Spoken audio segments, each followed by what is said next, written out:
Imagine if you were a monkey. You would probably be motivated by something like this, right? And there really seems to be not much more motivation for monkeys out there other than getting food and satisfying one of their other primal needs. Well, surprisingly though, scientists have shown that monkeys still do certain things without getting any obvious reward from it, like solving puzzles, for example. If you want to find out what motivates the monkey, even though he doesn't get a banana for it, and what motivates us human beings as well, you should check out the book Drive by Daniel Pink. It's about what keeps us going in the long run. Today I'm gonna summarize this book for you. Check it out.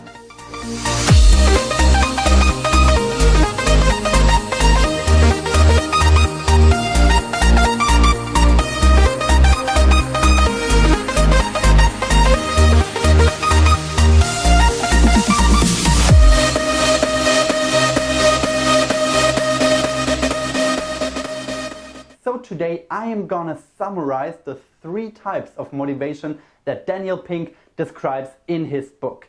And on a side note, I can tell you right now what keeps me motivated to make these videos for you guys is when I see that people actually appreciate it. So make sure you subscribe, make sure that you leave a like. I'm always happy to get some feedback for the work that I'm putting into these videos. So the first stage of motivation is the very basic needs that we all have. It's food and beverages, it's shelter, and it's sex. You might remember Maslow's hierarchy of needs, and as you can see here, food, shelter, and sex are the foundation to everything else. Everything else in our lives is built upon these blocks. So if one of these blocks are missing in our lives, it can be a very strong incentive to do whatever it takes to get it. But thankfully, in our modern society, these basic needs are usually already covered, so they're not very motivating when it comes to work, for example. If you go into work at an office, you're not motivated by your sex drive, I hope, or you're not motivated by food because you already have a full stomach. Instead, you are most of the time motivated by something that Daniel Pink calls motivation 2.0. I'm sure you are familiar with this concept since it has probably followed you your entire life. It's also known as carrots and sticks, as reward and punishment. And the idea behind it is very simple. If you want to encourage some kind of behavior, you reward that behavior. And if you want less of a certain behavior, you punish that behavior. Sounds intuitive, right? There were scientists though who actually wanted to get proof of this concept. And what they found startled them. They did a group study where they put a pretty complex task in front of people. And they said, depending on how fast you solve this problem, you are gonna get more or less monetary reward. If you're one of the fastest, you're gonna get more money. If you're one of the slowest, you're gonna get less money. So obviously, you would think that people perform better if they get this kind of incentive system, right? But what happened is that people actually performed worse when they got paid for being very quick with this creative, challenging task at their hands. So this was really weird. What happened here? So what happened was that people didn't just have to do as much as possible in a certain time of a very simple task, but they actually had to think. They had to be creative. They had to challenge themselves and their minds. And as it turns out, carrots and stick doesn't work very well to motivate people to be creative. It only works well for doing a sort of mind-numbing, very simple, very structured task. If you think about it, this kind of motivation system made perfect sense 100 years ago. We just entered the industrial age, everybody was working in factories, and all the tasks at hand were very simple.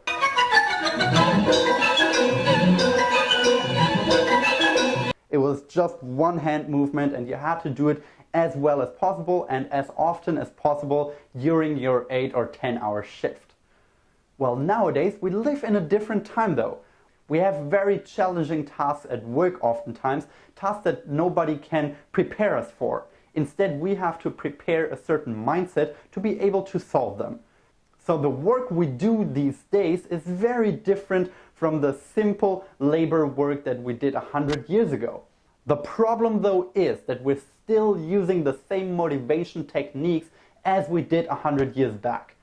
So there's really a need for change when it comes to motivating people to work and do the best work possibly. And this is exactly where Motivation 3.0 comes into play. Daniel Pink divides Motivation 3.0 into 3 different subcategories: autonomy, mastery, and purpose. And what is different with these 3 subcategories is that they are all intrinsic motivation based. These things keep you going from the inside, and it's not just extrinsic motivation like getting a carrot or getting punished if you don't perform well. So let's dive right into them. What does autonomy do for intrinsic motivation? Well, what Daniel Pink says is that you are more motivated to do something if you have a certain autonomy to decide on what you're working. This makes perfect sense. If you have the autonomy to decide for yourself what you want to be working on right now, simply because it's the most important right now or the most interesting task, then you're automatically more intrinsically motivated to do your job well. Nobody likes a boss breathing down your neck at all times telling you what to do, even though you actually couldn't care less about the task he's giving you. In the book Drive, there's an example of the company Atlassian that allows their engineers to get together and simply work on what they care about for one day. You can work with anyone in the company on whatever you find interesting, as long as you present it to the rest of the group by the end of the 24-hour period. And surprisingly enough, most of the creative ideas, most of the innovation, most of the new product launches came originally from these 24-hour creative sprints where people had complete autonomy to do whatever they feel like doing. The second component of Motivation 3.0 is mastery. And I have talked at length about the importance of mastery. I even summarized a book completely dedicated to mastery, which you can check out right up here. So I'm not gonna get too much into the details here in this video.